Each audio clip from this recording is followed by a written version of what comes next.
تبدیلی سے زیادہ ٹیسٹ کرکٹ میں بہتری کے لیے سوچنا ہوگا شان مسعود۔ پاکستان ٹیسٹ ٹیم کے کپتان شان مسعود کا کہنا ہے کہ تبدیلی سے زیادہ ٹیسٹ کرکٹ میں بہتری کے لیے سوچنا ہوگا۔ بنگلہ دیش کے خلاف سیریز میں شکست کے بعد سلہٹ میں پریس کانفرنس کرتے ہوئے شان مسعود نے کہا کہ میری نیت صاف ہے اور کپتانی کی ذمہ داری ٹیسٹ کرکٹ میں بہتری کے لیے لی تھی۔ کچھ چیزیں ہیں جنہیں بہتر کرنے کے لیے کرکٹ بورڈ سے بیٹھ کر بات کرنی ہوگی۔ ان کا کہنا تھا کہ کپتانی کے حوالے سے فیصلہ ہمیشہ کرکٹ بورڈ کا ہوتا ہے۔ ان کی سوچ ہمیشہ کرکٹ کی بہتری کے لیے رہی ہے۔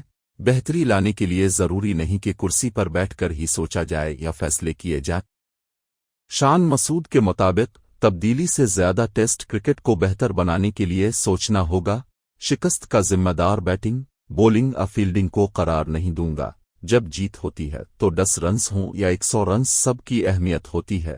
شکست پر وہ بھی دل برداشتہ ہیں، لیکن نہ تو جذبات میں آ کر سوچنا ہوگا اور نہ ہی جذباتی فیصلے کرنے ہوں گے۔ ان کا مزید کہنا تھا کہ ٹیسٹ کرکٹ میں یہ دیکھنا ہوتا ہے کہ جو کمی یا خامی ہے اس کو کس طرح پورا کیا جائے۔ 40 سال کا کرکٹر ہو یا 18 سال کا، کمی یا خامی کو دور کرنا ہوتا ہے۔ واضح رہے کہ سلہٹ میں کھیلے گئے دوسرے ٹیسٹ میچ کے آخری دن بنگلہ دیش نے تاریخ رقم کرتے ہوئے پاکستان ٹیم کو 2 ٹیسٹ میچوں کی سیریز میں کلین سویپ کیا ہے۔ پاکستان کو پہلے ٹیسٹ میں ڈھاکہ کے مقام پر 104 رنز، جبکہ دوسرے اور آخری ٹیسٹ میں سلہٹ میں 78 رنز سے شکست کا سامنا کرنا پڑا۔